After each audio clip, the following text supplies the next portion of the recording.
नमस्कार दोस्तों, welcome back to क्यूरियसरी for the daily dose of Indian football. और सबसे पहले बात करते हैं भाई यहाँ पे हमारी नेशनल टीम की। जी हाँ गाइस, तो फाइनली हमारे नेशनल टीम के प्लेयर यहाँ पे सुनील सर, गुरप्रीत सिंह संधू, संदेश सिंघान और सब भाई यहाँ पे फाइनली भुवनेश्वर पहुंच चुके हैं। और आज से यहाँ पे कैंप स्टार्ट हो रहा है। ऑब्वियसली कल सबके यहाँ पे भुवनेश्वर में पहुंचे थे और आज से पूरा ट्रेनिंग चालू होगा। इसमें एक ही प्लेयर अवेलेबल नहीं होंगे, वो है साना सिंह, क्योंकि उन्होंने, मैंने जैसे बताया, मणिपुर में जिस तरह की सिचुएशन है तो उन्होंने पर्सनली यहाँ पे लीव लिया था, तो वो एक ही अवेलेबल नहीं होंगे। बाकी के 40 प्लेयर यहाँ पे आ चुके हैं और आज से ट्रेनिंग कैंप चालू करेंगे। और इगो स्टेमिक साहब हमारे, इनको फिर यहाँ पे क्या बोलते हैं कि इसमें से आई थिंक 22 to 25 प्लेयरों की स्क्वाड मेरे को लगता है कि कहीं ना कहीं वो डिसाइड करेंगे फॉर द इंटरकॉन्टिनेंटल कप। तो लेट्स सी कि किस तरह से प्लेयरों की ट्रेनिंग जाती है एंड क्या डिसीजन यहाँ पे इगो स्टेमिक साहब का बनता है regarding this.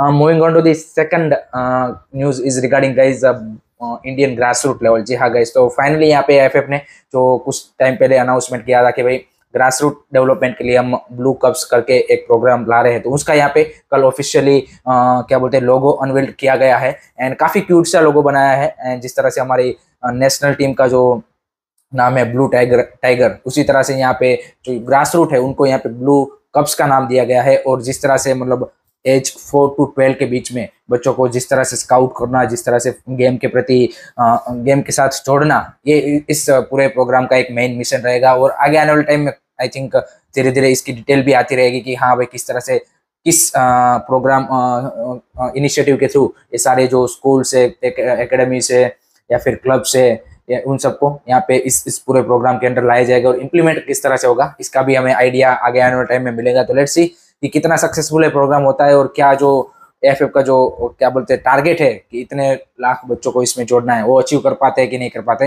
Moving on to the next news, एक थोड़ी सी यहाँ पे दुखद और एक दुखद तो नहीं लेकिन एक गुस्से वाली खबर आ रही है कि भाई जो सुदेवा दिल्ली एफसी है, उन्होंने भाई जो एलेक्स एम्ब्रोस को भाई यहाँ पे अप्रोच किया है और एफएफ से यहाँ पे रिक्वेस्ट डाली है कि इनको आप अप्रूव कीजिए next Sudeva Delhi FC coach, जिनके ऊपर मतलब माइनर के सेक्सुअल कंडक्ट के आरोप लग चुके हैं एंड करंटली वो भाई पॉक्सो एक्ट के अंदर वो बेल पे है। तो उनको भाई आप कैसे, मतलब आई थिंक ये एक सीमा होती है भाई आपकी किसी भी चीज के। और उनके भाई अनुज गुप्ता जो दिल्ली फुटबॉल एसोसिएशन के प्रमुख भी है और उसके अलावा ये सुदेवा दिल्ली के ओनर्स भी है, तो उन्होंने भाई क्या रीजन क्या दिया भाई, इस बंदे ने रीजन देखो क्या दिया कि भाई वो बंदा अभी बेल पे है। भाई वो किस चीज की क्या बोलते हैं कि क्राइम में देखो तो सही, अब बेल पे है। चोरी के क्राइम में अगर होता मान लीजिए तो समझ में आता है कि चलो भाई उसने, आप देखिए भाई माइनर का सेक्सुअल मिसकंडक्ट किया है और आप उसको बोल रहे हो कि भाई वो अभी बेल पे है, तो हम अभी वो प्रूवन गिल्टी नहीं हुए हैं और लाइवलीहुड के लिए मतलब चाहिए। तो भाई जिनकी जिंदगी उन्होंने खराब की उसका क्या लाइवलीहुड का।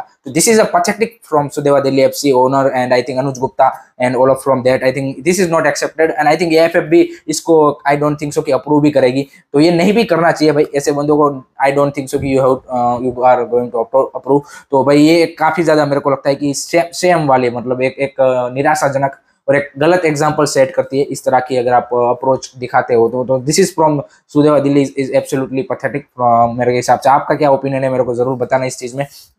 उसके बाद थोड़ी सी ट्रांसफर वांसफर की बात करते हैं। ट्रांसफर में देखिए भाई कल एक न्यूज ऐसी आई कि भाई बोरहा हरेरा भाई अचानक से कि भाई एफसी गोवा जा रहे हैं, लेकिन उसके तुरंत बाद एक अचानक से दूसरी खबर आती है कि भाई Borja Herrera to East Bengal is done. तो भाई यहाँ पे जो मोस्ट प्रोबेबली जो होता हुआ दिख रहा है वो होता हुआ दिख रहा है भाई ईस्ट बंगाल के साथ, क्योंकि एफसी गोवा में ये न्यूज आ रही है कि वो भाई ओडे ओनादिया के अलावा किसी और फॉरेनर को टारगेट यहाँ पे नहीं कर रहे हैं फ्रॉम हैदराबाद एफसी अगर हम देखें तो इसीलिए यहाँ पे भाई बोरहा हरेरा टू भाई after this Siverio deal, I think this is going to be really crucial deal for East Bengal. And East Bengal का रहा है कि वो चाहते हैं कि भाई ऐसे ही प्लेयरों को हम इस सीजन साइन करें कि जो आईएसएल में प्रूवन प्लेयर है, और इसीलिए कोई बाहर के स्काउटिंग करके बाहर से फॉरेनर नहीं लाना चाहते। वो आईएसएल में ही जो फॉरेनर्स है जिनके कॉन्ट्रैक्ट खत्म हो रहे हैं और जिनको आईएसएल का एक्सपीरियंस है उन्हीं को लाना चाहते हैं। इंडियन प्लेयर में भी मतलब इंडियन मैच में तो ऑब्वियसली उनका वैसा ही रहेगा। तो इस तरह का उनका पूरा इस सीजन का हमें वो देख रहा है प्लानिंग। तो बोरहा हरेरा टू भाई ईस्ट बंगाल यहाँ पे डन होता हुआ दिख रहा है। उसी के साथ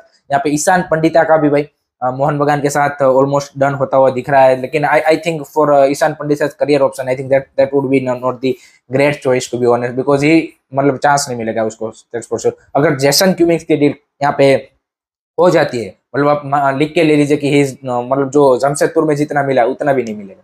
आपके पास already Dimitri Petratos and Jason Cummings है, हाउ कैन वी एक्सपेक्ट कि भाई उनको भाई यहाँ पे मिलेगा टाइम।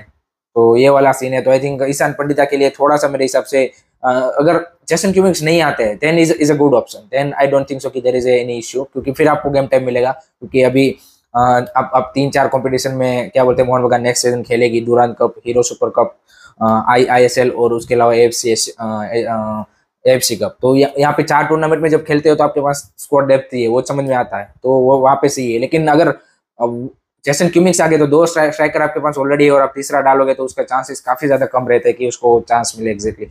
उसी के साथ एक और यहाँ पे डील का थोड़ा सा आप बोल सकते हैं कि क्लब चेंज होती हुई दिख रही है, वो है भाई मंदार राव देसाई। मंदार राव देसाई की स्टार्टिंग में खबर आई थी कि भाई ईस्ट बंगाल के लिए ज्वाइन कर रहे हैं, लेकिन अब न्यूज आ रही है कि भाई ओडिशा FC उस रेस में आगे चली गई है और ओडिशा FC के लिए वो साइन कर सकते हैं। तो ओडिशा FC भी भाई काफी मतलब आप बोल सकते हैं कि मार्केट में अभी एक्टिव है।